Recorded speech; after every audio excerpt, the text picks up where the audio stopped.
일본에서 바로 가져왔습니다. 2025년 1분기 신작 전수 1화 보고 여운이 너무 안 가셔서 쓰고 있던 대본 다 내팽개치고 이거부터 만들어 왔습니다. 이게 오리지널 애니메이션? 이게 마파? 진짜 감탄만 나오네요. 이번 영상도 저의 지극히 주관적인 감상이 포함되어 있으니 의견은 댓글창에 남겨주시고요. 간략한 스토리 먼저 소개해드리고 가자면 주인공이 애니메이터인데요. 유명한 애니메이션 감독이기도 해요. 아직 22살밖에 안 됐는데 첫 작품부터 거의 사회 현상을 일으킬 정도로 대히트를 쳐서 모두의 기대를 한 몸에 받게 됩니다. 그와 동시에 안티도 좀 생겼지만 그래도 고등학교 졸업하자마자 애니메이터가 되어서 최연소의 나이에 감독 데뷔를 했는데 첫 작품부터 대히트라는 타이틀은 업계에서 주인공을 띄워주는 분위기로 만들기는 충분했죠. 참고로 히트친 작품은 야쿠자물에 마법소녀물 한 스푼 섞은 어딘가 좀 이상하지만 먹히는 애니, 온갖 곳에 전광판에 쫙 걸릴 정도로 인기가 장난이 아니었다고 해요. 그러니까 다음 작품을 얼마나 기대하겠어 사람들이. 그런 중압감에 놓여있는 와중에 그녀가 담당하게 된 작품이 바로 첫사랑을 소재로 한 극장판 애니메이션. 너무 급격한 노선 변화 아닌가? 액션으로 뜬 건데 왜 하필 다음 작품이 사랑? 싶긴 한데 어쨌든 사랑을 소재로 하는 작품을 담당하게 됩니다. 그런데 나츠코는 사랑을 해본 경험이 없어서 콘티부터 확 막히게 되는데요. 이것도 아닌 것 같아, 저것도 아닌 것 같아, 제대로 완성할 때까지 머리카락을 자르지 않겠다 다짐했다가 얼굴이 보이지 않을 정도까지 길어져 버린 머리카락. 개봉일은 가까워져만 가고 본편 작업은커녕 콘티도 진전이 없는 상태. 그래도 나츠코니까 어떻게든 해주겠지. 업계인들은 그렇게 생각하고 있었습니다. 그날도 스트레스 받아가면서 골머리 싸고 있었는데 도시락 까먹다가 음식이 식도에 걸려서 이 세계에 전생하게 되는데요.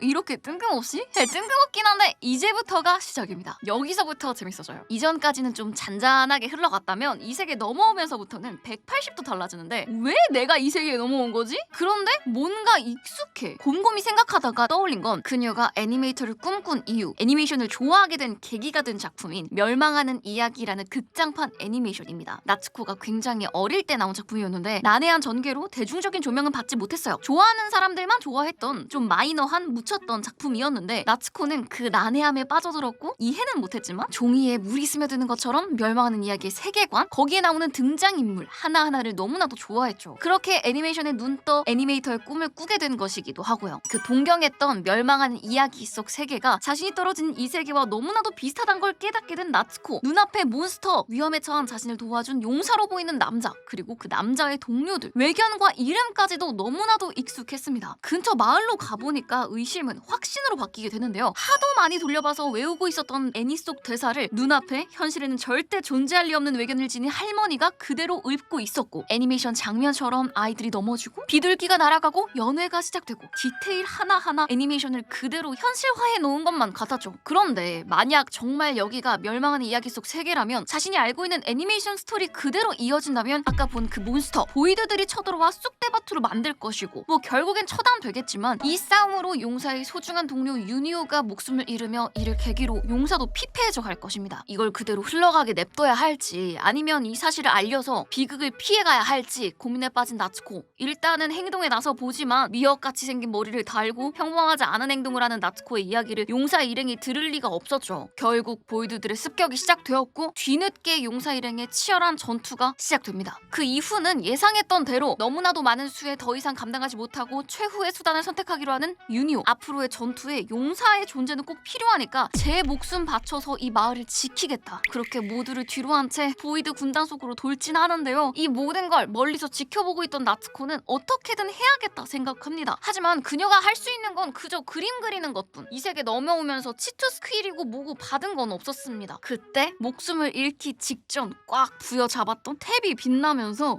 그리는 거야 나츠코. 네가 생각하는 대로 그리는 거야. 이렇게 말을 걸어오는데요. 뭘 그리면 좋을지 감은 안 잡히지만 일단 느낌 가는 대로 해보기로 하는 나츠코. 그 순간 갑자기 연출이 마법소녀물처럼 변하더니 이랄까? 책상이 튀어나옵니다. 본인이 매일 작업하던 책상에 앉아서 눈앞에 보이드 대군을 처단할 정도의 거대한 마물을 그려내는 나츠코. 그림은 현실이 되어 보이드 군단을 훨씬 뛰어넘는 사이즈의 마물이 완성되고 유니오가 자폭하기 직전에 모든 걸 처리하게 되죠. 색다른 느낌이 먼치킨 소환술사 같으면서도 이게 그림이라는 매개체로 표현되니까 색다르면서도 익숙한 맛이 나더라고요. 나츠코의 힘 덕분에 유니오도 무사할 수 있었고 덕분에 용사도 피페르트를 벗어날 수 있었는데요. 이 이후의 전개는 용사 일행과 얽히며 나아갈 것 같은데 처음에 로맨스물 신작 만들려다가 스트레스 좀 받았었으니까 전생에선 알지 못했던 사랑의 감정을 알아가는 스토리로 이어지지 않을까 싶습니다. 전반적으로는 전생전 파트는 좀 그냥 무난하다는 느낌이었는데 전생 후부터는 속도감과 전투씬 연출이 미쳤더라고요. 마법 쓰고 화려하게 적을 처단하고 이런 요즘 판타지물에서 볼 법한 느낌보다는 클래식한 느낌의 전투씬에 마지막에는 거대 로봇이 등장해서 전부 쓸어버리는 뭔가 요즘스럽지 않은 느낌이랄까? 살짝 오버랩 되는 게 과거 지브리 작품 그 중에서도 바람계곡의 나우시카와 묘하게 겹치는 느낌이 들었습니다. 보이드 생김새도 그렇고 캐릭터, 마을의 분위기, 전투의 느낌마저도 그 시절의 향수를 묘하게 불러일으키면서도 현대식 연출 기법이 잔뜩 들어가서 세련되기까지야. 그래서 엄청 몰입되면서 너무 재밌더라고요. 나츠코가 힘을 발휘하는 방식이 그림이라는 것도 이게 어울릴까? 별로일 것 같은데 싶잖아요? 근데 너무 잘 어울려요. 어떻게 이렇게 조화로울 수가 있지? 전혀 어울리지 않을 것 같은 조합인데 울그락불그락한 몬스터랑 흰색 종이에 검은 선으로 끄적이기만 한 것 같은 존재가 같은 장면에 있는데 이게 왜 어색하지가 않지? 오히려 세련되어 보여. 게다가 나츠코가 소환해낸 이 존재가 그저 그림인 게 아니라 콘티판 특유의 지저분함 그런 게 좀 드러나 있어서 나츠코의 전생의 직업이 애니메이터다라는 부분을 계속해서 상기시켜주는 느낌이었고요. 그래서 그런지 나츠코의 능력이 더 잘 보이는 느낌이었어요. 아니 아예 책상을 가져올 줄 몰랐지. 그리고 그림 그리는 것뿐인데 이렇게 긴박감 넘치게 표현될 줄 몰랐지. 무슨 스킬 쓰는 것처럼 별것 없는 행동에 화려한 효과와 카메라 워크를 쭉 넣어줌으로써 장면을 드라마틱하게 보여주는 거기에 노련한 성우분들의 연기가 합쳐지니까 손에 땀을 쥐게 되더라고요. 참고로 주인공 성우분은 고고년생 신인이신데 연기가 자연스럽게 괜찮았고 진짜 감탄했던 건 유니오 성우분의 열연 쿠기민이시거든요. 카이가, 루이즈, 샤나, 나기 등 로리고에도 완벽하시지만 알폰스처럼 소년 목소리도 잘 내시는데 이번 작품에서는 알폰스 톤 괄괄대는 소년스러움을 보여주되 용사일행을 지키기 위해 제 한 몸 바치는 강인함과 사실은 죽는 게 두려운 그 감정이 드러나는 듯한 목소리의 미묘한 떨림. 와 이걸 이렇게 디테일하게 표현해내? 이게 노련함이지. 포니같이 생겨가지고 처음엔 이게 뭔 캐릭터냐 거부감 들었는데 서사가 생기니까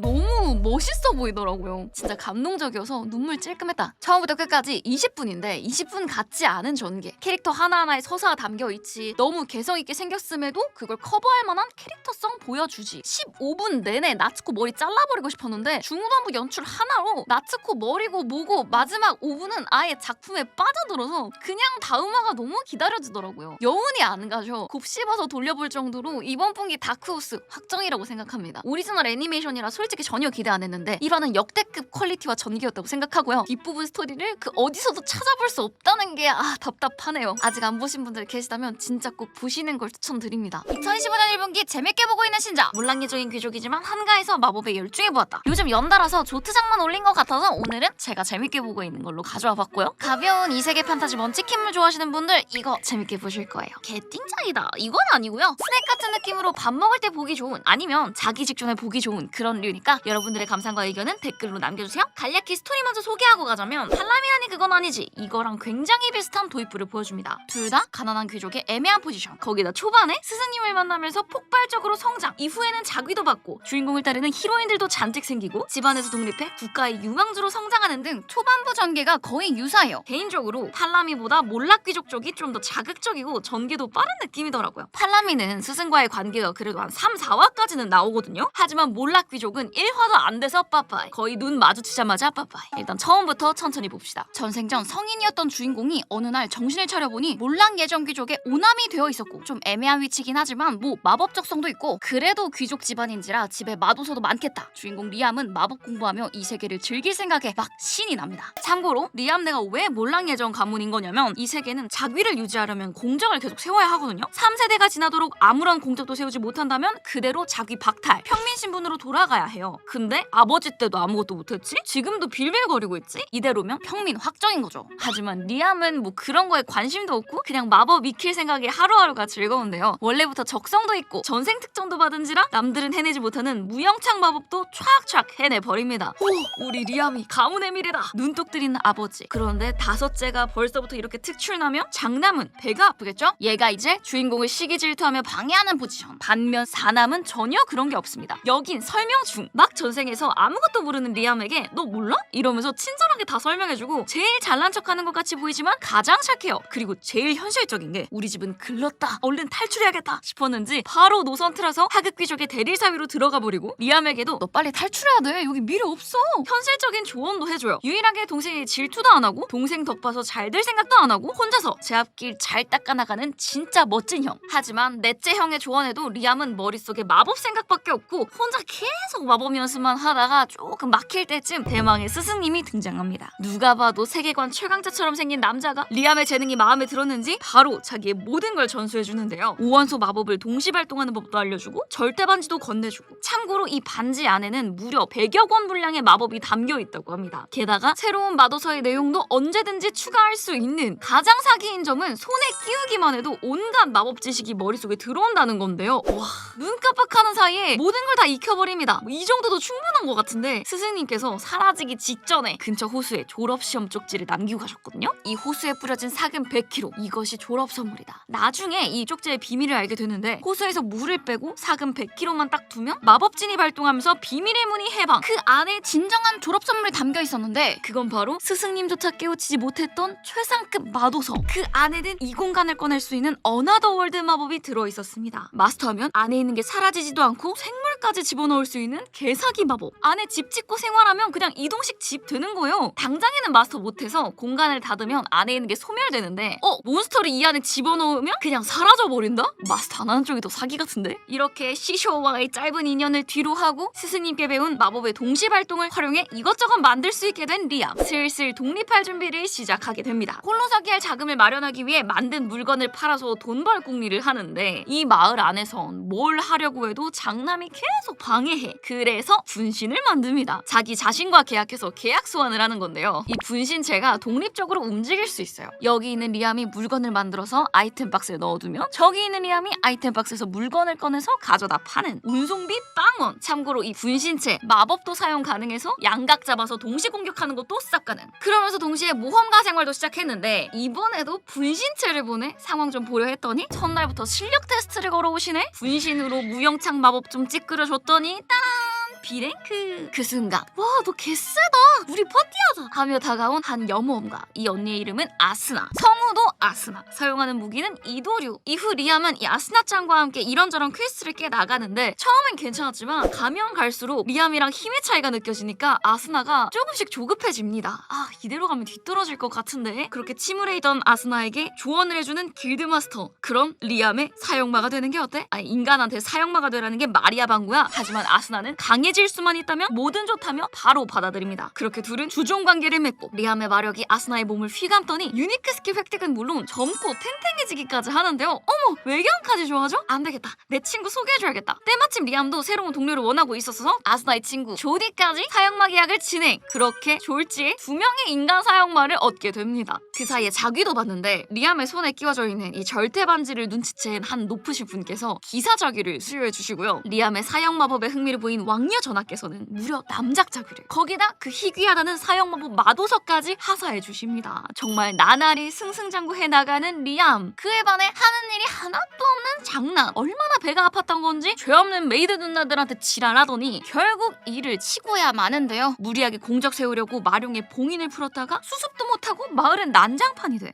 뭔 짓을 한 거야? 난 그저 이 새끼 끌어내! 결국 뒷수습은 리암이 하게 되는데 아직 드래곤을 처치할 정도로 강한 건 아니어서 고전하는 리암. 그 순간 지의 의지가 들려오기 시작합니다. 너에게서 무언가 이상한 기운이 느껴진다. 영혼과 몸이 맞물리지 않는 느낌이다. 기싸마, 어머 싫어 이너. 이런 느낌으로 리암의 정체를 대충 눈치챈 건지 리암에게 흥미를 가지게 된 마룡은 네 옆에서 너의 모든 과정을 지켜보고 싶다며 자기를 데려가 달라 하는데요. 리암도 거절할 이유가 없으니까 동의. 그러자 마룡의 영혼이 리암 안으로 들어오더니 손등에 마룡의 문장이 생겨나죠. 오, 마룡을 걷어들이다니, 이런 건 본 적이 없다. 놀라는 주변. 그날부터 리암은 마룡량도 이전보다 훨씬 커지고 영창 없이 마법 11개 동시 발동, 영창 있으면 마법을 17개까지 동시 발동하는 데 성공합니다. 참고로 스승님께서 17의 벽을 뚫지 못하셨는데 리암은 뭐 벌써 뚫어버렸죠? 게다가 마룡의 영혼을 받아들인 거니까 마룡 주니어를 소환하는 능력까지 얻게 되면서 먼치킨의 길을 차근차근 밟아나가는 리암. 그런데 여기서 더 충격적인 사실이 밝혀지는데 이 나라의 건국설화에 따르면 최강의 용과 몸을 섞은 인간이 신성 마법을 사용해 완국을 건국했다고 해요. 보통 몸을 섞는다고 하면 그렇고 그런 거를 생각하겠지만 진짜 말 그대로 몸을 섞었던 거라며? 리암이 마룡과 그러했듯 두 영혼이 섞였다는 게 이렇게 전해진 거라며? 안 그래도 일련의 과정을 통해 신성 마법은 이미 습득한 상태였고 마룡과 영혼까지 섞었으니 리암이 바로 새로운 왕국을 세울 자임을 확신한 왕녀 전하. 너가 지금 건국설화를 재현 중인 거다. 네가 바로 다음 왕국을 세울 영웅인 거다 하면서 무릎까지 꿇습니다. 그러니까 자귀 받고 영지 받아서 영지 경영하는 게 아니라 천공의성 라퓨타를 건국하는 게 이 애니의 목적이었던 스케일이 남다른 이세계 판타지 먼치킨 건국물. 보면서 너무 좋았던 건 전개가 빠른 거였어요. 매화 주인공이 엄청나게 성장하거든요. 사건 사고도 끊임없이 일어나고요. 그래요. 처음에 마법을 이렇게 배워야 재밌지. 이번 풍이 옆 동네처럼 배우면 진짜 답답해 미치는 거거든요. 마도서를 읽기만 해도 습득해. 막힐 땐 바로 시쇼 나와줘서 다 알려줘. 이런 양산형 판타지에서 우리가 보고 싶은 건 주인공이 힘으로 씹어먹는 광경 아닙니까? 그거 말이야 누가 보고 싶어 합니까? 지루해지기 쉬운 초반 전개는 빠르게 쳐내주고 빨리 강해진 상태에서 마왕급 적군을 만난다든지 다른 위기에 봉착한다든지 그런 식으로 후반부 내용에 집중해서 전개가 돼야지 질질 끌면 이게 무슨 느낌이냐면 초등학생이 구구단 외는 걸 3, 4화 내내 보는 느낌? 그걸 굳이 자세히 설명할 필요가 없잖아요. 그리고 초반부터 답답하면 후반은 뭐 얼마나 시원하겠어 싶어서 작품에 손이 잘 안 가더라고요. 똥작이 저 똥이에요 하면서 쓰레기 연출로 스토리 쫙쫙 쳐내주면 그건 그냥 웃겨. 전개가 자극적이면 재밌기도 하고. 근데 똥작이 지가 똥작이 아닌 것처럼 뭐 겉멋 부리면서 무게 잡기 시작하잖아요. 아 그럼 이건 그냥 허세. 재미가 없어집니다. 그런 측면에서 몰락귀족은 전개가 너무 산으로 가는 것도 아니고 적당하게 재밌고 몰입감 있는 스토리를 쫙쫙 뽑아주고 있는 것 같아서 이번 분께 재밌게 보고 있는 작품 중 하나입니다. 이거 어디까지 가는 거예요? 2025년 1분기 똥작! 아니 신작! 아라프 남자의 이세계 통파. 설정부터가 너무 취향이라 엄청 재밌을 줄 알았는데 배 그지같이 만들어놔서 웃음만 나오는. 그래도 뇌 빼고 보면 이만한 게 없다 싶은 이세계 통파. 오늘은 이 작품에 대해 차분히 얘기를 해보도록 합시다. 제 리뷰 영상은 저의 주관적인 감상이 듬뿍 담겨있으니 의견은 댓글창에 남겨주시고요. 간략한 개요 먼저 설명해드리자면 이세계 방랑밥 보신 분들 계신가요? 그거랑 비슷합니다. 이세계 넘어가서 인터넷 쇼핑이라고 현대의 물건을 1초 만에 사올 수 있는 개사기 스킬을 얻게 된 주인공이 현대의 MSG 듬뿍 들어간 소스를 활용해 요리해먹고 SSS급 마소 길들이고 전투 능력도 향상해 나가는 이세계 힐링물. 이게 이세계 방랑밥인데 방랑밥에는 역해가 별로 안 나오거든요. 할인 미소가 거의 없어요. 그리고 요리 과정을 엄청 세세하고 이쁘게 보여주는 똥작이냐 수작이냐 따지자면 수작 쪽에 드는 작품인데 이세계 통파는 그냥 똥 퀄리티가 개똥입니다. 1화만 해도 이보다 더 작화가 무너질 수 있나 싶었는데 매화 레전드를 찍고 있고요. 스토리는 자극적이에요. 오히려 방랑밥보다 이쪽이 더 제 취향인 게 거기는 밥 해먹고 룰루랄라 쿠킹 판타지라면 여기는 현대의 물건을 적극적으로 가져다 파는 장사꾼 스토리. 플러팅하는 언니들도 많고 전개가 자극적이라서 몰입됩니다. 작화나 퀄리티 쪽으로는 기대하지 마시고요. 그냥 자기 전에 피식거리면서 보기 좋더라. 주인공이 어쩌다가 전이하게 된 거냐면 원래는 회사원이었어요. 일 열심히 하는 바카스 마시며 버티고 있는데 너무 열심히 하다 보니까 쓰러진 거지. 이런 몸 상태로는 일이고 뭐고 저승사자님부터 영접하겠다 싶어서 일 그만두고 시골로 내려가 농사를 짓게 됩니다. 그런데 이게 또 재능이 있었는지 꽤 괜찮은 생활을 해요. 유유자적하게. 농작물 놀이는 까마귀도 내쫓고 취미생활도 즐기고 그렇게 행복한 나날만 이어질 줄 알았는데 이 녀석들의 눈에 들어와 버린 거야. 정체는 뭔진 모르겠어. 여신 같은 존재 아닐까? 아무튼 이 녀석들 때문에 멀쩡히 요리하며 잘 있었는데 그대로 이 세계로 보내지게 된 겁니다. 근데 이 부분 스토리 이해하신 분 계셨어요? 사실 여기가 애니에서는 아주 그지같이 연출됐거든요. 작화와 전혀 안 어울리는 웅장한 클래식이 흘러나오면서 이미지만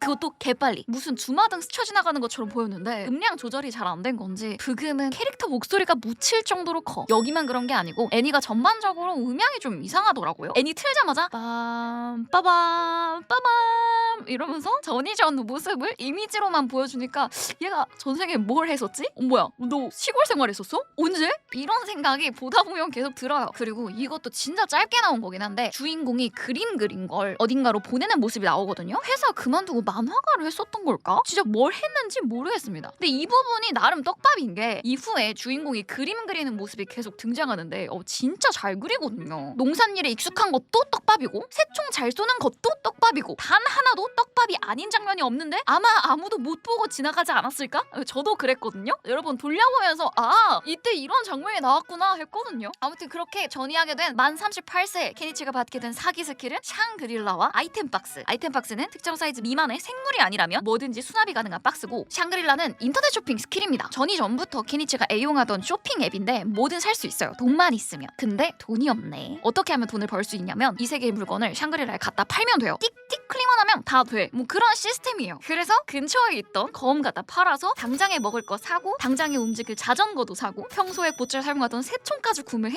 몬스터도 처치하고 처음부터 생존력이 장난 아니죠. 게다가 다행히도 이 세계인들과 말이 통해서 그들의 도움을 받아 근처 마을에 도착하게 됩니다. 아이고 여기까지 감사합니다. 담례로 이거 받으세요. 후추 건넸다가 어이쿠 이 귀한 걸 어디서 이런 거 유통하고 있다는 거 걸리면 후추 독점하는 길드한테 찍힐 거예요 당신. 이 세계 장사물 국룰이죠. 후추 같은 향신료 비싸고 마요네즈 같은 소스 너무 맛있다며 좋아하고 그 국룰 루트 그대로 타주는 케니치. 뭐야 이거 얼마짜리길래 그래? 후추 10,000원어치가 무려 100만 원에 유통되고 있더라고요. 이거 이케루가 뭐? 이윤이 100배인데 상인해야겠네요 이거. 일단 오늘 밤은 근처 여관에서 묵기로 하는데 저 언니 뭔가 수상하다. 왜 이렇게 적극적으로 말을 걸어오지? 말은 통하지만 읽고 쓰기를 못하는 케니치를 위해 손수 글도 알려주는데요. 물론 알려주면 이국에 사탕을 주겠다라는 딜을 케니치가 먼저 한 거긴 해요. 근데 그렇다고 바로 또 가르쳐주네? 다행히도 이 나라의 문자가 일본어랑 유사해서 손쉽게 글을 배우는데요. 현대에서 의무교육도 아주 잘 받고 온지라 계산도 잘하고. 와 12 곱하기 4가 48인 걸 어떻게 그렇게 잘 알아? 아주 순식간에 계산해버리네. 이 남자 성공할지도. 야망을 품으며 여관방에 불을 끄는 여관 누나. 그렇게 밤이 가고 다음날 어제 좋은 하루를 보낸 이 언니와는 뭐 이제 사귀는 사이가 된 건가 싶었는데 여자고 뭐고 장사할 생각밖에 없는 케니치는 뚝딱뚝딱 갑판대를 만들더니 현대의 편리한 물품을 올려놓기 시작합니다. 그 중에서도 이 빨래집게에 언니가 관심을 보이는데 이 세계에는 그냥 나무로 만들어진 거밖에 없어서 곧잘 또각하고 부러지는데 이건 괜찮다.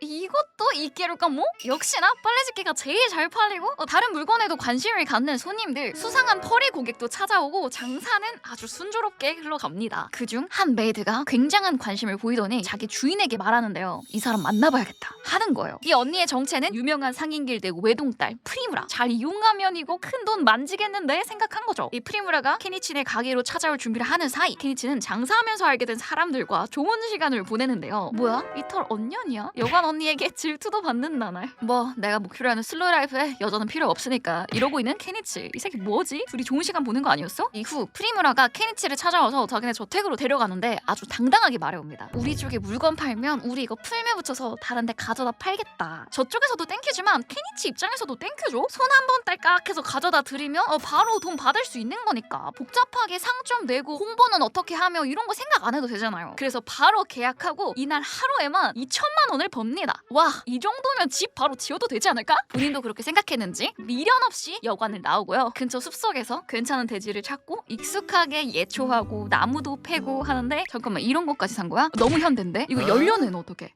샹그릴라에서 사와. 좀 비싸지만 가솔린도 사고 기름을 넣기 위한 펌프도 사고. 얘 뭔데 혼자 할 줄 아는 게 이렇게 많죠? 나무도 그냥 다 패버려요. 이제 밑동만 없애면 진짜 준비 완료인데 솔직히 이거 밑동을 어떻게 뽑습니까? 인간의 힘으로는 불가능하죠. 못 해먹겠네. 에라 모르겠다. 지금까지 번 돈 다 털어서 1,200만 원짜리 중고 굴착기 소환!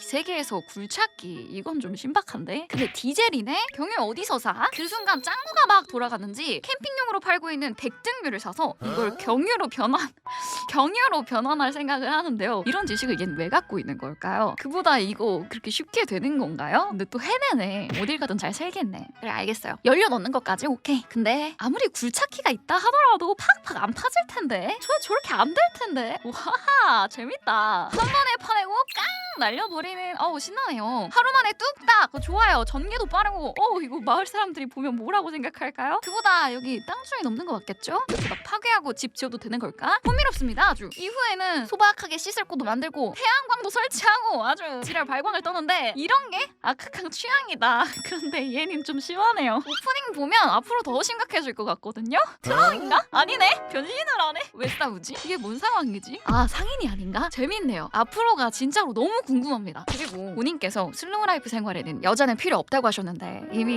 여관 온 첫날부터 하시지 않으셨나요? 이쪽은 누가 봐도 첫 번째 부인들 상이시긴 한데 앞으로의 전개가 그려지는 것 같지만 또 안 그려지는 것 같기도 하고 그렇습니다. 그리고 뭐 살 때마다 자꾸 얼마나 주셨는지 밑에 뜨는데 이거 왜 이렇게 짜치냐. 참고로 이 작품 애니와 직전에 완결이 났는데요. 원래는 웹소설로 일본의 웹소설 사이트 소설가가 되자에서 연재됐는데 이때는 뭐 잘 완결 났거든요. 그런데 소설화가 도중에 중단됐어요. 3권 이후로 안 나와. 그래서 그래서 그런지 코미컬라이즈도 3권까지의 내용만 다루고 끝. 근데 결말이 이렇게 끝난다고? 싶은 엔딩이어서 그 부분이 좀 아쉬운 작품인데 애니에서는 어떻게 마무리해줄지 궁금하긴 하네요. 1기보다 훨씬 괜찮아졌는데? 2025년 1분기 신작 나 혼자만 레벨업 2기. 아직 1화밖에 안 나온 상황이긴 하지만 1기에 비해 훨씬 괜찮은 시작을 보여주고 있어서 오늘은 이 작품에 대해 이야기해보도록 합시다. 1기에 비해 어떤 점이 괜찮아졌는지, 그럼에도 나혼랩 애니가 가지고 있는 근본적인 문제가 뭔지, 도대체 왜 이렇게 만들어질 수밖에 없는 건지 저의 지극히 주관적인 감상을 포함해서 정리한 거니까 의견은 댓글창에 남겨주세요. 일단 진지한 얘기에 들어가기에 앞서 2기에 대한 솔직한 감상평.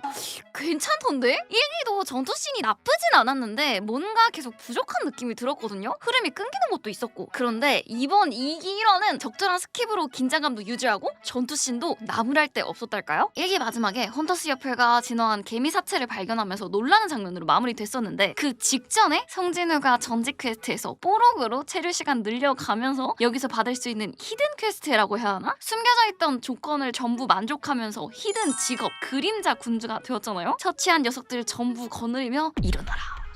이 부분은 멋지긴 했어요. 이그리터의 전투씬이라든지 군주로 인정받는 씬이라든지 다 괜찮았거든요. 근데 그거보다 조금 더 몰입되는 2기였달까요? 환골탈태한 성진우와 그런 진우를 보며 깍깍거리는 동생네 학교 학생들, 그런 진우와 다음 던전에 함께 갔다가 살짝 반하고 마는 여고생, 그리고 등장하는 아리따운 여성, 이쪽도 살짝 예사롭지 않은 눈빛으로 바라보던데 그런 둘 앞에서 힘을 숨기지 않고 마음껏 발휘하는 아무튼 E급 헌터 성진우. 1화만에 정말 많은 일들이 일어났죠. 게다가 1화부터 일어나라, 아니다 나와라 받고 시작하니까 괜찮네, 나쁘지 않네. 살짝 중이스러워서 오그라들긴 했지만 멋있긴 하잖아. 약해서 찔찔거리는 것보다 중이스러운 뿜어내주면서 막 다 썰어버리는 그런 게 멋있는 거예요. 그게 또 나혼랩의 매력이기도 하고, 성진우가 아직 2급이지만 실력은 A급 그 이상임을 제대로 보여줬다고 생각하고 1기 때는 진짜 답답했거든요. 세지는 과정도 답답해. 중간중간 흐름 끊겨. 온갖 폼은 다 잡는데 아직 약해. 김치 없이 고구마만 퍼먹는 느낌이었는데 2기 되니까 진도가 쫙쫙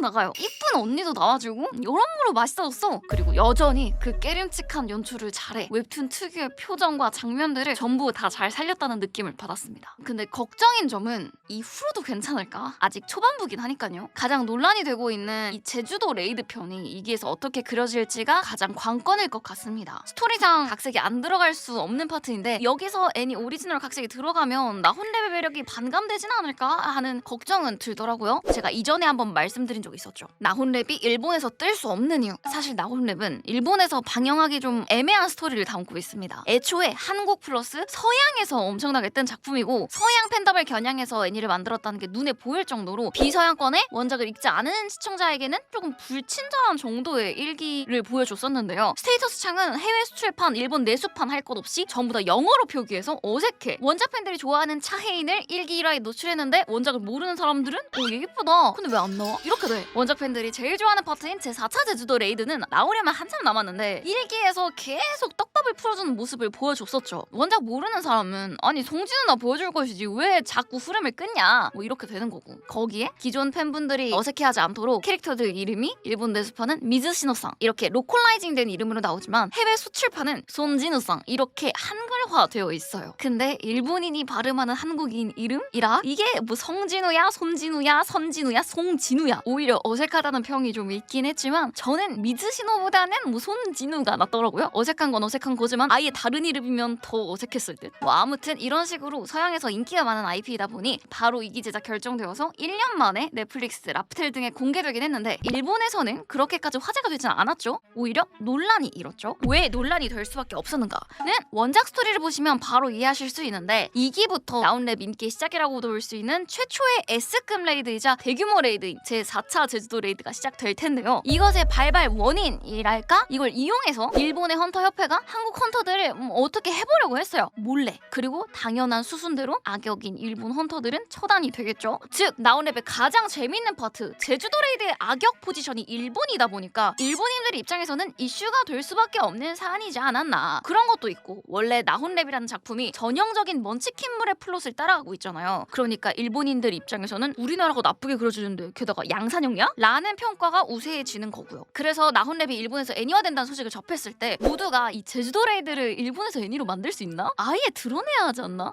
아 근데 이게 빠지면 나훈랩이 아닌데 제주도 레이드 빼면 안 될 것 같은데? 와 같은 말이 오갔었는데 그래서 이번 2기에도 제주도 레이드까지는 안 그려질 거다라는 말이 좀 있었죠. 하지만 이번 2기 PV 보니까 전부 나오는 게 정배인 것 같고요. 애초에 1기 때 제주도 얘기를 너무 많이 했어요. 1기 1화 시작이 제3차 제주도 레이드 회상이었고 성진우 등장 이후에도 몰입 좀 하려 하면 장면 전환돼서 제주도 얘기하고 몰입 좀 하려 하면 또 장면 전환돼서 제주도 갔다 왔던 S급 헌터들 얘기하고 그것 때문에 1기가 평가가 좀 안 좋았는데 이게 전부 2기를 위한 빌드업이었다. 근데 꼭 1기 했어야 했을까? 적어도 몰아서 좀 해주지. 아무튼 다시 돌아와서 이런 일본인들에게 반감이 생길 수 있는 요소를 일본에 처음 들어갈 때 로컬라이징 하긴 했습니다. 지금 웹툰은 이미 카카오의 피코마를 통해서 현재에서 유통 중이거든요. 라인 망가로도 볼 수 있다고 하는데 이렇게 들어갈 때 한국은 일본으로 일본은 DFN이라는 아예 새로운 국가로 바뀌는데 로컬라이징의 모습을 보여주긴 했거든요. 그런데 그렇다고 원래 스토리가 어땠는지 모르는 건 아니니까 그래서 말이 좀 나오는 것 같더라고요. 거기다 이 부분이 또 애니화되면서 각색이 더 들어갔는데 아예 그냥 스토리를 바꿔놨어요. 여기서부터는 살짝 원작 스포가 될 수 있습니다. 원래 제4차 제주도 레이드 시작은 일본이거든요. 시작되는 원인도 일본의 어느 섬에 개미의 시체가 흘러 들어왔다. 그래서 제주도에서 무언가가 일어나고 있음을 알게 되고 꿍꿍이를 벌이기 시작하는 건데 그러다 보니까 원작에서는 레이드 자체를 일본에서 주도해요. 하지만 애니판에서는 이 일본 헌터 협회 얘기가 빠지고 한국의 헌터스 길드가 제주도 답사 갔다가 발견하게 되는 좀 다른 느낌으로 풀어주고 있더라고요. 이거 나중에 각색 어떻게 들어가려고 그러지? 라는 걱정이 좀 든달까? 게다가 제주도 레이드가 분량이 절대 적은 파트가 아니거든요. 한 시즌 통째로 쓰는 거면 모를까? 제주도 가기 전까지의 빌드업이 아직 남아있는데 2기 13화대로 이 스토리를 다 잘 담아줄 수 있을지도 걱정되는 부분이긴 하네요. 전개 쫙쫙 빼준다면 괜찮을 것 같으면서도 워낙 인기 있고 재미있는 파트이니만큼 극장판으로 빼주는 등 좀 더 섬세하게 다뤄주면 어땠을까 하는 의견도 있는 것 같고 뭐 혹평받을지 호평받을지는 까봐야 알지 않을까요? 최대한 각색 없이 그대로 진행되는 게 베스트일 것 같은데 이미 각색이 꽤 들어간지라 마무리까지 괜찮을지는 추후의 전개를 좀 지켜봐야 할 것 같네요. 그리고 추가로 나훈랩의 제주도 레이드가 헌터헌터의 개미편과 너무 유사하다. 둘 다 개미고 전개도 유사하고 뭐 이런 부분도 조금 일본 내에서 이슈가 되긴 했는데 솔직히 좀 비슷하긴 해. 좀 많이 비슷하긴 해. 근데 이 부분은 작가님께서 직접 오마주 하신 거라고 언급하셨다고 하네요. 뭐 이래저래 걱정은 되지만 그래도 1기보다 훨씬 괜찮아진 느낌이라 이전처럼 흐름을 끊을 정도의 장면 전환과 루즈함만 좀 없어진다면 이번 2기는 괜찮게 보지 않을까 싶습니다. 참 신기한 게 일본 내 인기는 뭐 이런저런 이슈로 어쩔 수 없다 치고 한국 내 인기는 아직 그렇게까지 화제작이라고 언급될 정도는 아닌 것 같고 그런데 서양권 인기는 확실히 잡은 것 같더라고요. 얘네 이런 거 진짜 좋아한단 말이죠. 뭐 이번 분기 가장 화제작으로 끝날지는 워낙 쟁쟁한 작품들이 많아서 좀 더 지켜봐야 할 것 같고 보면서 내내 의문이 들었던 게 있는데 아무리 레벨업했다고 해도 이게 동일인물이 맞냐? 액션 시원시원한 넷플릭스 신작! 와 재밌네 이거. 2025년 1분기 신작 사카모토 데이즈 소년 만화 잡지 점프에서 연재 중이고 원작 인기가 높은 작품이라 방영 전부터 이렇게 밀도 높은 액션씬 구현 가능할까? 걱정이 많았는데 준수한 퀄리티로 순방하고 있는 스토리는 가볍지만 움직임은 예사롭지 않은 이 작품에 대해 오늘은 얘기해볼까 합니다. 저 지금 살짝 흥분했어요. 제 리뷰 영상은 저의 주관적인 감상이 듬뿍 담겨있으니 의견은 댓글창에 남겨주시고요. 간략히 스토리 먼저 짚고 넘어가자면 이 작품의 주인공 사카모토 타로는 지금은 슬램덩크의 안 선생님처럼 후덕하고 친숙한 몸을 가지고 계시지만 몇 년 전만 해도 이런 몸에 알파메일이었어요. 알파메일. 모든 여자가 들러붙을 것 같은 카리스마 넘치는 저 표정, 잘생긴 얼굴, 예사롭지 않은 움직임, 장발 남자 안경남의 정석 아닙니까? 너무 멋있죠? 같은 남자가 봐도 반할 것 같은 사카모토의 직업은 암살자, 킬러 조직의 정말 유명한 전설의 킬러입니다. 그렇게 잘 나가던 그가 왜 이렇게 벌겁했냐? 사랑하는 사람을 만났기 때문인데요. 우연히 간 상점에서 이상형을 만나고 그대로 논스탑으로 결혼, 바로 애까지 낳아버리는데요.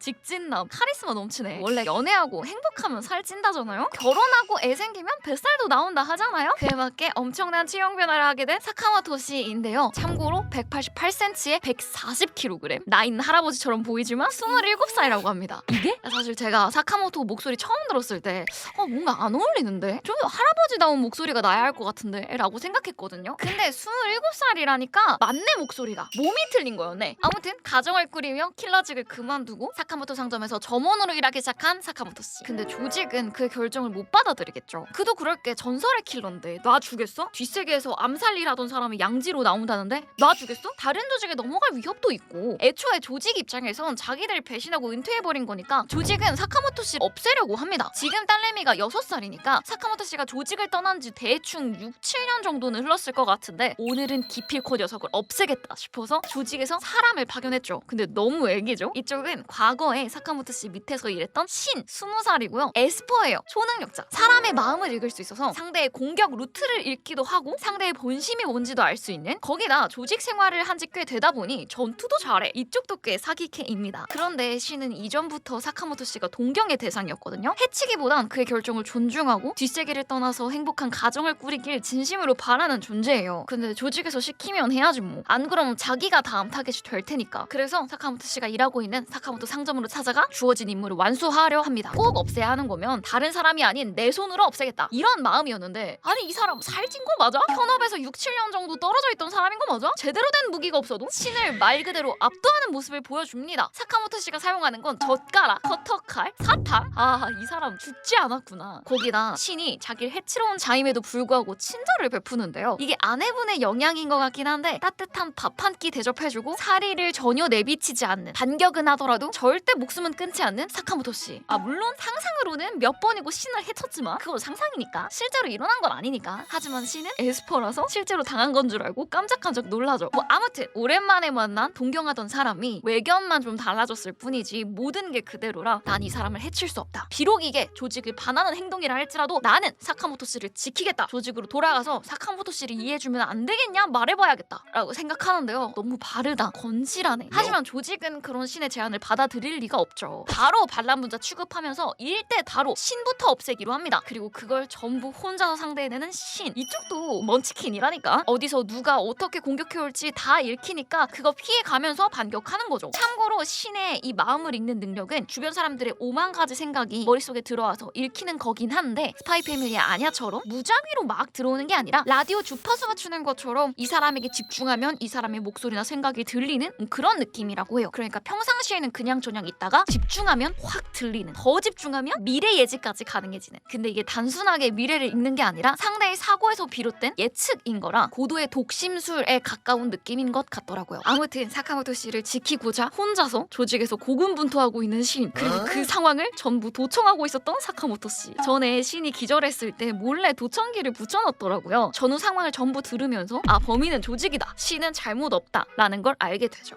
그래서 상점에 꽁꽁 숨겨두었던 무기고에서 스턴건을 꺼내 신을 도와주러 갑니다. 여기 신이 진짜 너무 멋있어요. 제가 최근에 백인을 좀 하거든요. 그래서 총에 좀 관심이 있는데 어디서 많이 본 익숙한 총들이 하나하나 나오면서 무기고를 쫙 훑어보는데 비밀 창고 연 느낌이랄까? 근데 이 많은 무기 중에 하필 스턴건이야. 사람을 해칠 생각이 없다는 거죠. 이후에는 신이 위험에 처한 그 결정적인 순간에 영웅처럼 등장해서 스턴건만으로 순식간에 압도하는 모습을 보여주는데요. 액션씬이 너무 시원해요. 이 액션 1화만 보시면 그 정도인가 싶을 수 있어. 근데 매화 가면 갈수록 점점 화려해지는 것 같아. 눈이 너무 즐겁습니다. 이게 넷플릭스의 자본력인가요? 같은 제작사의 다른 애니메이션에서는 이 정도의 느낌은 그렇게 못 받았는데 정말 잘 만들어진 것 같더라고요. 이렇게 우여곡절 끝에 신도 조직을 배신한 존재가 되어버리고 이후로는 사카모토 씨의 제안으로 사카모토 상점에서 점원으로 일하게 됩니다. 얘도 킬러면서 전혀 킬러답지 않은 다정함을 보여줘요. 의외로 씨까리, 뭔가 꼼꼼하고 일도 잘하고 애도 잘 보고. 할머니가 진열대에서 우왕좌왕하고 계실 때 에스퍼 능력을 활용해서 필요한 걸 바로 가져다 드리는 저 센스. 사카모토 상점에 굉장한 인재가 들어온 것 같습니다. 사카모토 씨를 놓친 조직은 사카모토 씨에게 현상금을 걸게 되는데 무려 10억엔, 하나로 100억이라는 어마무시한 현상금을 갖게 된 사카모토 씨. 앞으로 계속 평화를 추구하는 그에게 킬러들이 들이닥치며 일들이 이어질 것 같은데요. 이 상점에 점원이 한 명 더 들어오게 되는데 이름은 루 샤오타. 중국 국적이고 18살의 유명 마피아 조직의 딸이에요. 루랑은 두 사람이 가게에서 팔 고기만두를 사러 차이나타운에 갔다가 우연히 만나게 되는데요. 쬐끄만 여자애가 수트 입은 남자들에게 쫓기고 있으니까 얼떨결에 둘이 도와주게 돼요. 그러면서 루가 마피아 조직의 딸이라는 것도 알게 되고 부모님이 이런저런 일로 이미 돌아가신 상태라는 것도 알게 되고 그녀가 쫓기는 이유는 마피아 가문 대대로 모아온 금은보화가 들어있는 이 창고의 열쇠를 빼앗기 위해서라는 것도 알게 되고 뭐 결국에는 열쇠도 지키고 자기를 노리던 일당을 혼내주면서 마무리되는데 그때 사카모토 씨가 너 우리 가게에서 일해보지 않을래? 우리 고기만두 팔아야 하는데 너 만두 만들 줄 알아? 뭐 기본적인 건 할 줄 안다네 해서 사카모토 상점에 두 번째 점원으로 들어오게 된 루 샤오탕. 참고로 이 샤오탕은 적다라는 의미의 샤오와 탕후루 할 때의 탕, 당도를 나타내는 단어거든요. 이 두 한자가 합쳐져서 샤오탕이라고 부르는 거라고 합니다. 너무 귀엽죠? 이 룰을 보면서 느낀 건 이건 어쩔 수가 없다. 중국인 캐릭터의 약간 4차원적인 느낌의 얼빠진 성격 등을 미루어 보았을 때 은혼의 카구라가 자꾸 생각나요. 사실 이 작품을 처음 봤을 때부터 은혼이 묘하게 겹쳤는데 코미디에 밑도 끝도 없는 전투 씬이 진짜 많거든요. 젓가락으로 총알을 집는다든지 뭐 롤러코스터 타다가 안전대 총으로 쏴버리고 공중에서 총격 플러스 육탄전을 벌인다든지 사방에 일반인이 뭐 잔뜩 있는데 왜 아무도 신경을 안 쓰냐고. 약간 이런 만화적인 허용? 여기서 오는 개그와 시원한 액션씬이 주는 카타르시스, 이런 거 은혼에서 느끼던 맛이었거든요. 은혼은 여기에 19 드립이 왕창 들어간다는 차이점은 있지만요. 거기다 이전엔 어딜 가나 알아주던 전설적인 존재였는데 지금은 평온한 마을 한 구석에서 사람들 도와가며 심부름꾼으로 일하고 있다는 설정. 겉으로 보기엔 동네 바보, 뭐 아무것도 모르는 할아버지는 아니지만 같지만 실력은 전혀 녹슬지 않은 힘순찐이라는 점. 게다가 성우까지 같으니까 너무 겹치더라고요. 근데 둘이 결은 다른 게 은호는 많이 저급한데 사카모토 데이즈는 좀 더 대중적이랄까? 그런 느낌이 좀 들었습니다. 신은 옆집 신파치보다 좀 더 비중이 있는 서브 주인공의 모습을 보여줄 것 같고요. 루는 포지션적으로는 카구라랑 겹치지만 카구라와는 또 다른 매력을 잔뜩 보여주고 있는 것 같아서 앞으로가 더 기대가 되더라고요. 그리고 카구라와 루의 말투에서도 차이가 좀 있었는데 카구라는 나니 아르까 이런 식으로 아르를 붙이는 느낌이라면 루는 이 아르가 빠지 나니 스르네 그냥 이런 식으로 말하더라고요. 말투 너무 귀엽더라. 1화 봤을 때는 기대를 너무 많이 해서 그런가 그냥 평범한 것 같은데 그 정도인가? 같은 느낌이었는데 보면 볼수록 캐릭터들 매력도 너무 느껴지고 메인 캐릭터들이 모이고 나니까 이런 느낌의 액션 배틀 코미디 오케이 이 작품의 재미 완벽히 이해했어 같은 느낌이어서 친구들에게 너무 추천해주고 싶은 이번 분기 넷플릭스 신작. 아직은 극 초반부니까 매주 챙겨보는 거 답답하신 분들은 조금만 참았다가 한 번에 몰아보도록 합시다. 드디어 시작된 반격편 2025년 1분기 신작 리제로부터 시작하는 이세계 생활 3기. 지난 분기 때 너무 애매하게 끝나서 반격편 시작되길 기다려던데 드디어 시작됐네요. 여러분들은 어떻게 보셨을지 모르겠지만 저는 1화부터 전개가 아주 흥미진진해 미치겠더라고요. 재밌게 잘 나온 것 같아서 오늘은 리제로에 대해 이야기해볼까 합니다. 여러분들의 의견과 감상은 댓글창에 남겨주시고요. 먼저 반격편 리뷰에 들어가기에 앞서 습격편 내용을 정리하고 가자면 2기 때 베아트리스와 계약하고 팩은 잠들었고 램도 아직 잠들어 있는 상황에서 시간은 1년이 흘러 숨은 도시 프리스텔라에서 새로운 스토리가 시작됐죠. 아나스타샤로부터 서신을 한 장 받았는데 정말 순수한 목적으로 왕선 후보자들의 상황도 파악할 겸 후보자 전부를 프리스텔라로 불러 연애를 열려고 합니다. 그래서 오랜만에 익숙한 얼굴들이 전부 모여 하하호호 웃기도 하고 아스트리아 가문의 3명도 만나며 묘한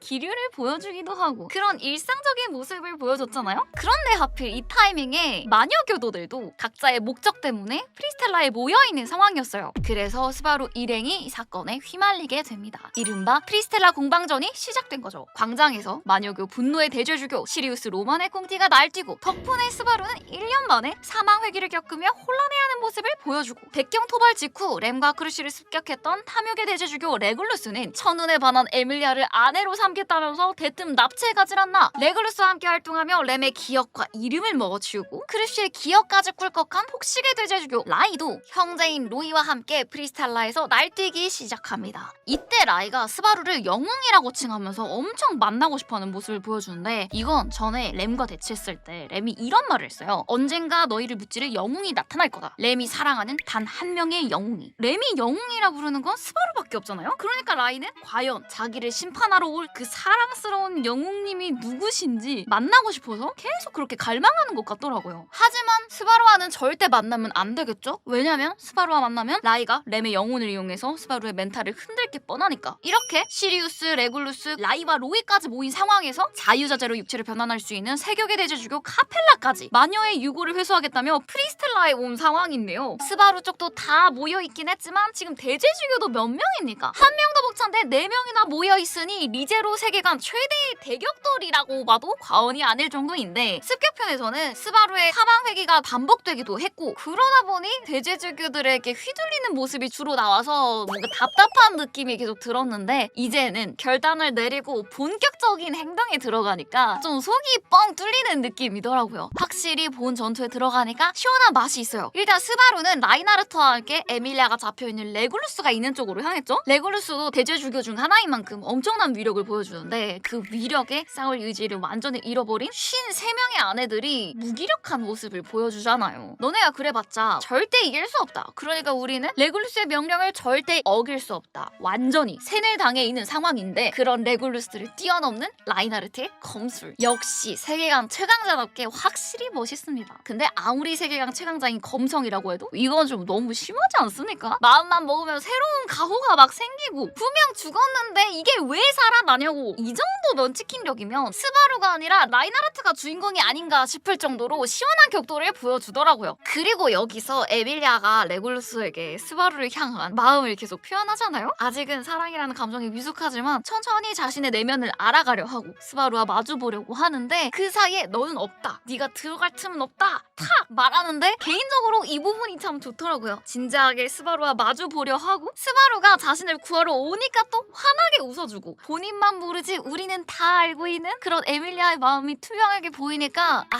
좋다 라는 생각이 제일 먼저 들었습니다. 그렇게 스바루와 에밀리아가 다른 아내들을 설득하고 있는 사이 라인하르트는 레굴루스와 시원한 대치를 보여주고 그 무렵 시리우스는 프리실라와 만나는데요. 폭식에 대주주고 두 명은 각각 펠트와 오토 일행, 율리우스와 리카드와 대치하기 시작. 이들의 전투씬은 2화 이후로 이어지지 않을까 싶고 비렐름은 가필과 함께 세격에 대주주고 카펠라 쪽을 맡게 되는데 여기서 비렐름이 자신의 아내와 만나게 됩니다. 드디어 테레시아 반 아스트리아 얼굴이 드러났어요. 15년 전쯤 백경에게 목숨을 잃었을 터인 그녀가 카펠라의 시체병으로 사용돼 비렐름 앞에 등장. 이게 카펠라의 능력 중 하나거든요. 죽음을 부하로 만들어 부릴 수 있는 능력. 가필이 상대하는 이 팔이 8개 달린 존재도 시체병인데 과거 제국 최강의 영웅이라 칭송받던 존재라고 해요. 이쪽도 대제주교와 대치하다가 전사해 카펠라에게 이용당하게 된 거죠. 동일하게 테레시아도 이용당하고 있는 건데 15년 만에 만난 아내의 모습이 동공 없이 자신에게 검을 겨누고 있는 모습이라니 앞으로 그려질 미래가 너무 확실하게 보여서 안타깝더라고요. 이기의 백경 토벌전 때도 비렐름 서사가 진짜 마음에 깊게 남았었는데 이 둘이 또 이렇게 만나니까 진짜 비렐름한테 너무하지 않습니까? 손자인 라인하르트랑은 허심탄회하게 감정의 골을 풀려다가 아들레미의 등장으로 애매하게 끝나고 아들과는 이미 틀어질 대로 틀어졌고 진짜 리제로는 비렐름한테 너무한 작품인 것 같습니다. 그리고 렘한테도 너무해. 제일 인기 많은데 공기 취급이야. 이후로도 공기 취급 예정이야. 같이 습격받은 크루쉬는 기억은 잃었지만 정신은 있어서 계속 얼굴을 보여주는데 우리 렘은 도대체 언제 눈을 뜨는 걸까요? 렘 눈 뜰 때까지 얼마나 더 기다려야 하는 걸까요? 아무튼 이렇게 비렐름과 가필이 카펠라의 시체병과 대치하고 있을 무렵 카펠라는 크루쉬가 몸을 숨기고 있는 장소로 향합니다. 이쪽에서 이어질 전투도 이제 다음화부터 그려질 것 같더라고요. 각자가 주어진 위치에서 대제주교와 대치하고 있는데 레굴루스와 라인하르트의 전투씬이 진짜 너무 만족스러워서 끝까지 재밌게 볼 것 같고요. 이 프리스텔라 공반전이 어떻게 끝나게 될지도 기대되는 부분 중 하나이네요. 그리고 이번에 3기 시작되면서 궁금증을 증폭시키고 있는 캐릭터가 있죠? 프리실라 진영에 있는 알데바란. 습격편 때 얼핏 보인 얼굴이 스바루와 비슷하게 생겨서 알과 스바루가 관계가 있는 게 아닌가? 알이 스바루의 미래 혹은 평형세계의 스바루가 아닌가 하는 의혹이 더 짙어지고 있는데 그도 그럴 게 스바루를 처음 봤을 때부터 20살 넘게 차이가 남에도 형제라는 호칭으로 친근감 있게 다가왔거든요. 프리스텔라에서도 계속 좀 묘한 모습을 보여주기도 했고요. 열정적으로 연설하는 스바루를 탐탁지 않은 표정으로 쳐다본다든가 뭔가 계속 태클을 건다든가 남들은 모르는 무언가를 혼자만 알고 있다든가 아래 떡밥은 이후로 계속 나올 텐데 아래 말과 행동에 집중하면서 앞으로 이어질 3기를 보다 보면 스러운 장면이 계속 나올 거예요. 그래서 이 부분도 애니에선 어떻게 그려질지 궁금해지는 부분입니다. 1기에서는 알의 이런 모습들이 생략됐거든요. 원작 소설에서는 처음에 알이 램과 만났을 때 람과 착각하는 모습을 보여주는데 애니엔 안 나왔잖아요. 네가 램이라고? 말도 안 되는 소리 하지 마. 람이잖아. 아니요. 람은 제 언니입니다. 이런 말하면 좀 실례지만 언니라는 건 살아있는 거야? 질문하시는 의도는 모르겠지만 언니는 살아있습니다. 허이 의사깼나요? 이런 의미심장한 대화가 오갔는데 애니에선 생략됐고 스바루에게도 직접적으로 자신이 18년 전 일본에서 이 세계로 떨어졌다라고 말하는 부분이 원작 소설에는 있어요. 이걸 왜 생략했지? 굉장히 중요한 떡밥 중 하나인데 근데 이번 3기에서는 직접적으로 알의 얼굴을 보여줬단 말이죠. 그냥은 안 보이지만 명도를 좀 올리면 누가 봐도 겹쳐 보인단 말이죠. 이렇게 보여줬단 건 알이 스바루다라는 과설에 힘을 실어주는 것 같은데 이번 3기에서는 스바루 알의 관계를 생략하지 않고 다 보여주지 않을까. 그래서 앞으로가 더 기대되는 것 같기도 하고요. 얼른 알의 전투씬도 보고 싶네요. 이렇게 흥미진진한 내용이 앞으로 쭉 이어질 텐데 여러분들은 이번 리제로 어떻게 보고 계신지 의견과 감상 댓글로 남겨주시면 감사드리겠습니다. 이게 분기탑이라고? 2015년 1분기 신작 메달리스트. 초반엔 반응이 그저 그랬던 것 같은데 4화 나온 이후로 일본 내에서 엄청나게 큰 파장이 일고 있는 이번 분기 신작. 할리우드급 액션으로 방영 전부터 자화자화했던 소년점프의 간판작 중 하나인 사카모토 데이즈와 서양권에서 큰 인기를 끌며 매화 시원한 전투씬으로 OTT 순위 1등에 오르락내리락하고 있는 나혼랩 2기를 제치고 메달리스트가 이번 분기 탑이다 라는 의견이 진짜 많이 나오고 있는데요. 저도 다 봤거든요. 이거 물건이긴 하더라고요. 왜 이렇게 불타고 있는지, 뭐가 그렇게 재밌는 건지 천천히 이야기해보도록 합시다. 제 주관이 많이 담겨있는 영상이니까 이 점 참고해주시고요. 여러분들도 솔직한 의견과 감상 댓글로 남겨주세요. 먼저 키비주얼만 보고 거르시는 분들 많으실 텐데 그러기엔 좀 아깝다. 많이 아깝다. 본인이 피겨스케이팅이라는 스포츠에 거부감이 없다, 원치킨 힘숨찐 전개 좋아한다, 웰메이드 애니메이션 좋아한다 싶으시면 꼭 한번 봐봅시다. 적어도 화제의 4, 5화까지는 봐봅시다. 주인공이 초등학생이긴 한데 전개는 전혀 유치하지 않은 진짜 갓질이한 스포츠물이거든요. 스포츠물의 3요소 뭡니까? 재능이 있는데 노력까지 하는 힘숨찐 주인공, 그 누구도 못 꺾을 것 같지만 결국에는 주인공에게 패배하는 엘리트 라이벌, 역경과 실패를 딛고 마지막에는 성공하는 스토리. 이 모든 게 정말 섬세하게 담겨있는 작품이에요. 그리고 보통 스포츠물 하면 인터하이나 코시엔 등 고등학생을 대상으로 하는 대회의 우승을 목표로 설정하는 경우가 많은데 메달리스트는 주인공이 초등학생임에도 무려 올림픽 금메달을 목표로 합니다. 좀 포부가 커요. 원래 국가대표 되려면 진짜 아기 때부터 선수 준비 시작해야 하잖아요.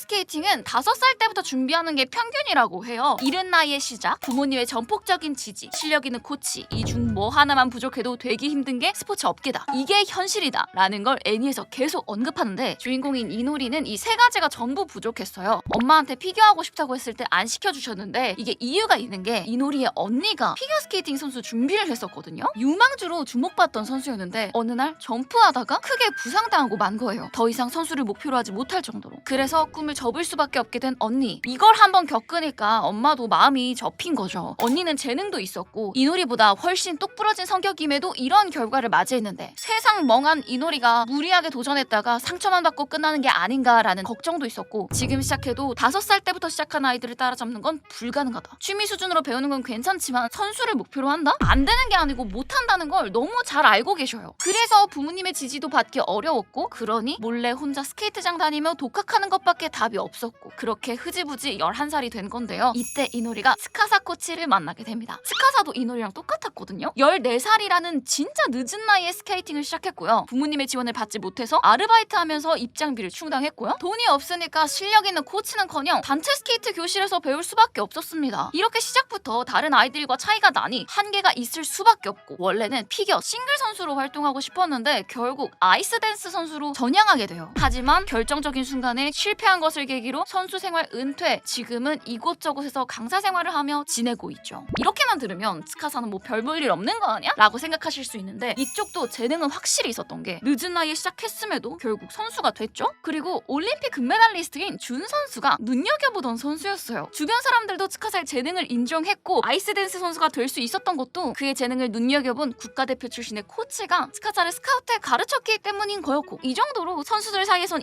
인정받았는데 선수 생활을 그만둔 건 결정적인 순간에 실패해서 그렇게 스카사의 선수 생활은 무명으로 막을 내리게 된 것이었죠.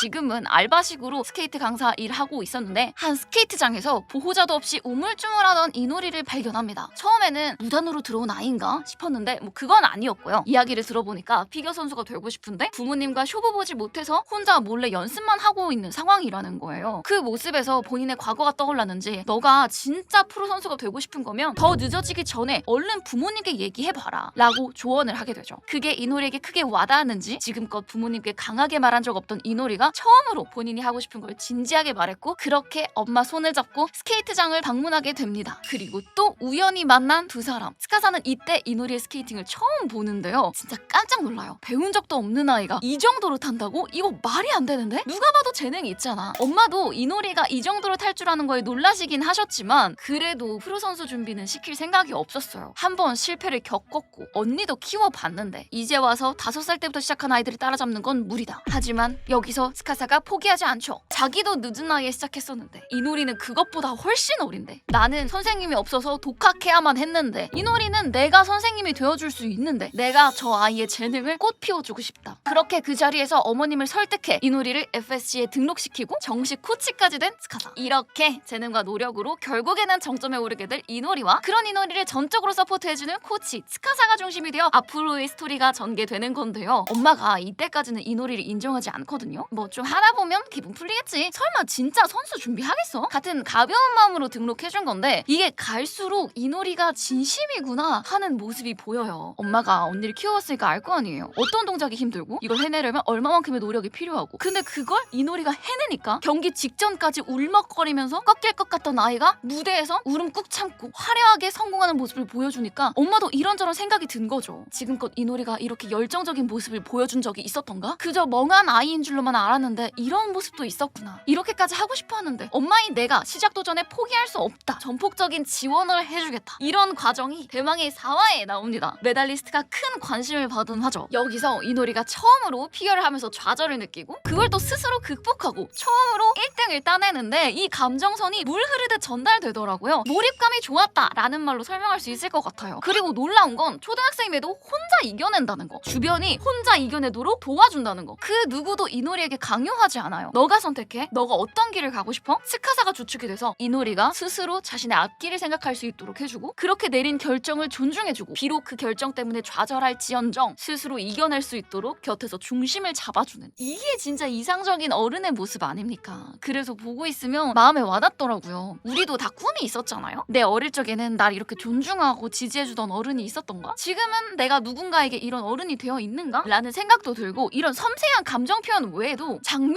연출이 너무 화려합니다. 피겨스케이팅 N이잖아요? 그러니까 피겨씬이 진짜 중요하긴 한데 이렇게까지 잘 만들 줄 몰랐지. 퀄리티가 진짜 말이 안 돼요. 2D에 3D CG를 섞어서 표현했는데 이게 어색하지 않고 자연스럽고요. 무엇보다 움직임이 예사롭지 않습니다. 이거 무대에 현업 안무가께서 짜신 건가? 그냥 진짜 피겨스케이팅 무대예요. 음악과 딱 떨어지는 춤 구성을 잠깐만 보여주는 게 아니고 롱테이크로 한 경기를 쫙 보여줍니다. 중요한 기술을 보여줄 땐 클로즈업하면서 긴장감도 유지하고 와 이거 장난 아닌데? 싶더라고요. 특히나 앞으로 이노리의 라이벌로 계속 등장할 히카루의 무대가 진짜 대박이에요. 노래가 죽음의 무도거든요. 아시는 분들은 아시겠지만 우리나라 피겨스케이팅의 레전드 김연아 선수가 죽음의 무도 무대를 했었는데 그때의 느낌과 굉장히 겹쳐 보이더라고요. 옷 스타일링도 그렇고 안무 느낌도 그렇고 정말 김연아 선수의 무대를 보는 것 같았습니다. 그 정도로 임팩트가 있었어요. 피겨스케이팅이라는 종목에 대한 그리고 그 업계에 대한 고증도 너무 잘 되어 있어서 간만에 제대로 된 스포츠를 본 것 같다는 느낌이 들었습니다. 그래서 이 작품이 왜 주목받고 있는 건지도 이해하게 됐고요. 사실 이렇게 디테일한 부분을 따지지 않더라도 재밌을 수밖에 없는 게 어느 날 갑자기 혜성처럼 등장한 여자애가 대회를 섭건해버리고 최고 유망주가 보자마자 라이벌로 인정해버리는 이 힘숨찐 먼치킨 전개 와